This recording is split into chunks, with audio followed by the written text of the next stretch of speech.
this message is for someone who's in a dynamic with someone else, and it doesn't have to be only romantic, but it's basically in an equal dynamic. There's not an equal give and take in this dynamic. And if this message is for you, most likely you're the person over giving. Okay? So you've been in this dynamic a long time. If it's mother and child, or spouse, or even sibling or co-worker, you've been in this dynamic a really long time. So it's almost second nature to you. And you've come to a point that you don't even question it, but you are aware of it. You know that you give and you give and you give, and this person doesn't seem to appreciate it. And then there's also the fact that you feel drained. Why do you feel drained? Why are you always tired? Well, it's because you're overgiving in this relationship. That's your big red flag right there. But if this message is for you, you might have not connected those dots yet. Even though you've been in this relationship a long time, even though you're very familiar with this dynamic and you know it's not good for you, you haven't fully realized yet if this message is for you. It might be right now that you're realizing, as I'm saying it, that yes, you're often tired, you're often drained, and especially after dealing with this person, you feel like your life force energy has been drained out of you. So even if you were, say, in a good mood and full of energy, you often find yourself in situations dealing with this person where, as much as you may love them, as much as you may care, as much as you may wanna be there for them despite their attitude, you haven't realized that whenever you do this, you feel worse, significantly worse. You might have been in a good mood, like I said. You have an interaction with them where this dynamic becomes, highlighted, and you walk away feeling completely depleted, completely depressed, and probably your self-esteem plummets as well. So it's not that this person doesn't care per se.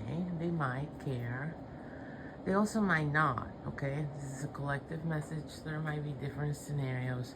This person might care, might not care.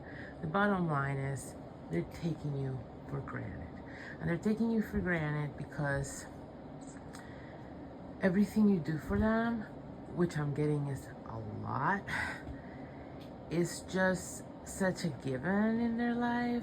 They've had it given to them without any effort or even a conversation for so long, that they're not fully appreciating it any longer. So maybe they never did, is what I'm getting though, because it seems like you're dealing with a person who has a gratitude issue and is a taker. So they say, there's a saying, right, in English, that people don't miss the water until their well runs dry. So what you have to do in this situation to free yourself from the bondage of this dynamic and what it's doing to your energy levels, your self-esteem, your general attitude towards life, because I'm getting that if this message is for you, you've been feeling more and more down and depressed, and maybe you don't know why, but this is playing a huge role. This is playing a huge role, this unfair dynamic. Well, the best thing, the first thing you should do is pull back your energy. Again, people don't miss their water till the well runs dry. So if you found yourself over giving for a really long time, and this person is not changing their ungrateful attitude, and they're not giving back to you, and it doesn't seem to be their personality, they're not going to change all of a sudden. If you're just giving and giving in the hopes that one day they realize how far you've gone for them and they will feel a need to reciprocate, you're waiting in vain, because this will not happen like that for them, okay? That might happen like that for someone like you. But you guys have almost opposite personalities. We're talking, if this message is for you, about a giver and a taker. So you are most comfortable giving, and this person is most comfortable taking, okay? So if you're a giver, my advice to you, you want to line up with other givers, okay?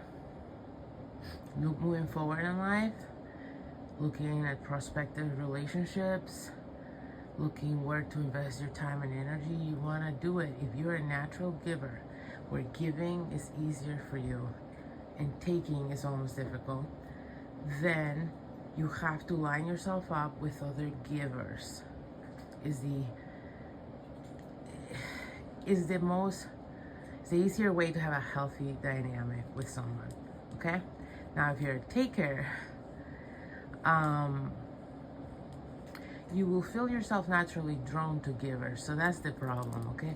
And givers enjoy takers because, at least initially, because you feel needed. And a lot of givers like to feel needed, okay? It's important to them to feel like there's an avenue for their giving, okay?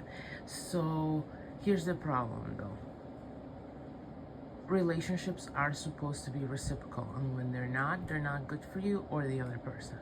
Even the takers, these relationships where they just take, they're not good for them, these relationships. They don't make them grow, they don't make them fulfilled, and they only indulge them and enable them to become the worst version of themselves, which deep down is not what most people want.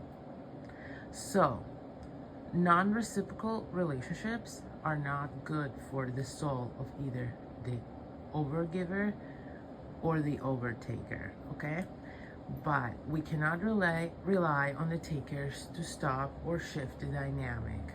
It's up to the givers to close the faucet. To close the faucet and say, enough. Stop overgiving, take a step back, pour into yourself. Give to yourself, focus on taking care of yourself.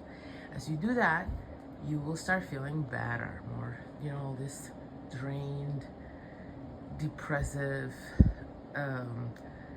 exhausted vibes you've been dealing with. Easy cure, pour into yourself, focus on yourself, give yourself a fair amount of time to step back off of people's problems, especially this person, and focus on your own. Focus on yourself, on your needs, okay?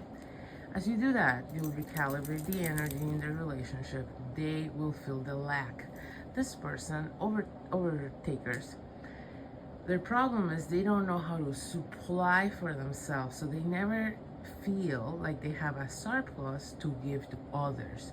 Even if they have abundance, it's never in their mind enough. They always want more. It's never in their mind enough to give to others, to be generous in their spirit to others, okay?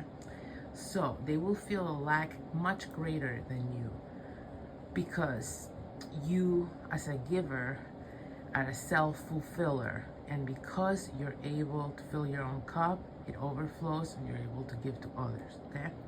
So this person might get upset, this person might get all up in your face, this person is going to have to deal with their emotions. You need to step back, let them deal with their emotions. You can be clear to them, I feel like I've been overgiving in this relationship, and I don't think it's good for either of us. So I'm just sort of taking a step back. Hopefully you can appreciate what I've put so far in more than you have up until this point through this contrast, but I need, for myself, to take a step back. We'll have to talk about this at a later time. If you approach it that way, they're gonna be forced to deal with themselves. You're doing them a favor, and you're taking care of yourself, so you're doing both of you a favor, okay? Now, you can try and reestablish a dynamic with a taker, and the only way is through Boundaries, the only healthy way. Of course, you can reestablish a dynamic with you. Sorry, got cut off. But what I was saying is, you can reestablish a dynamic with a taker after you've taken a step back from the relationship to calibrate your energy, recalibrate your energy. You can reestablish a relationship that is what's natural to both of you, in which you continue to overgive and they continue to overtake. That's what will happen most easily. But the only healthy way to reestablish a relationship with a taker after taking a step back is with boundaries. That's the only healthy way to do it, establishing new boundaries. Boundaries are for you. They're not so much for them. They are to make clear to yourself and them how much you're okay with doing, what you're okay with dealing with, okay? They're to protect you. And if the person loves and respects you and wants a relationship with you of any kind, they have to adapt to that, because it's not about them. It's about you and what works for you. So they have to adapt to you if they love you and they want a relationship of any kind with you. Okay? Once you're clear on that, you can clearly communicate it to them as well. You don't have to get upset. It doesn't have to be ugly. God doesn't like ugly. Let's try and do things in a beautiful, nice, harmonious way, respectful way. So you tell them, listen, I've been overgiving in this relationship, but I want to have a good relationship with you. So I have some new, rules. Like, I don't want to do this. If this doesn't work for me, I don't want to, do this anymore. Or if I don't have the energy, I'm not going to indulge in that anymore for you, or I don't want to get into these kinds of conversations anymore because they don't work for me. Whatever it is, you have to give it some thought so you can speak of it eloquently and, have a good conversation about it. Once you put all your cards on the table, it's up to you to uphold these boundaries. You're making it easier for this person to become better and for you both to have a better relationship and for you to take better care of yourself. So I hope that helps somebody.